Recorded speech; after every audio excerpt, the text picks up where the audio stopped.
আজকে তারাকান্দার মাটিতে হাজারো জনতার ভিড় হয়েছে। দুষ্ট লোকেরা যারা বলে যে আমাদের নাকি ধানের শীষের লোক কমে গিয়েছে, তাদেরকে বলতে চাই তারাকান্দার রাজপথে আসেন, দেখে যান লক্ষ জনতার মিছিল। আমরা আন্দোলন সংগ্রামে যেমনি ভাবে ছিলাম, আজকে নির্বাচনে তেমনি ভাবে আছি।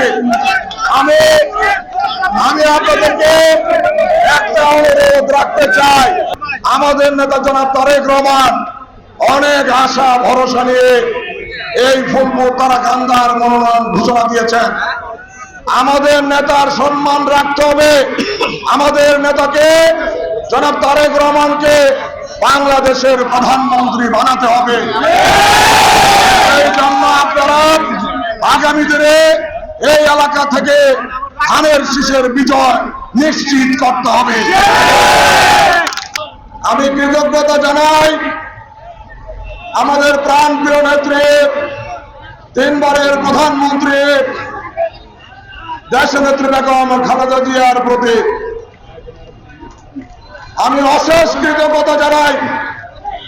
আমাদের প্রাণপ্রিয় নেতা, বাংলাদেশের 18 কোটি মানুষের নয়নের মণি, আন্দোলন সংগ্রামের বীর সেনানী, বিএনপির ভারপ্রাপ্ত চেয়ারম্যান জনাব তারেক রহমানের প্রতি আমি ধন্যবাদ জানাই। ফুলপুর তারাকান্দার মেহনতি মানুষের প্রতি, যারা তাদের ভালোবাসা দিয়ে, তাদের সমর্থন দিয়ে আজকের দিনে এই ফুলপুর তারাকান্দার আসনে ধানের শীষ প্রতীক বরাদ্দর বিষয়ে সার্বিক সহযোগিতা করেছেন। তাদেরকে আমি ধন্যবাদ জানাই। আর আমাদের নেতা জনাব তারেক রহমান বলেছেন, আজকে থেকে আর কোন নয়, আগামীকাল থেকে আমরা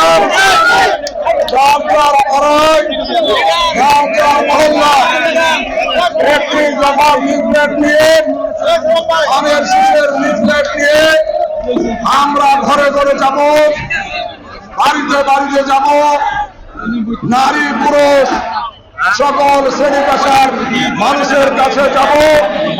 আমরা লিফলেট বিতরণ করব, দেশনেত্রী বেগম খালেদা জিয়ার সালাম দিব, আমাদের নেতা জনাব তারেক রহমানের সালাম দিব, দিয়ে আমরা ধানের শীষের পক্ষে ভোট আদায় করব।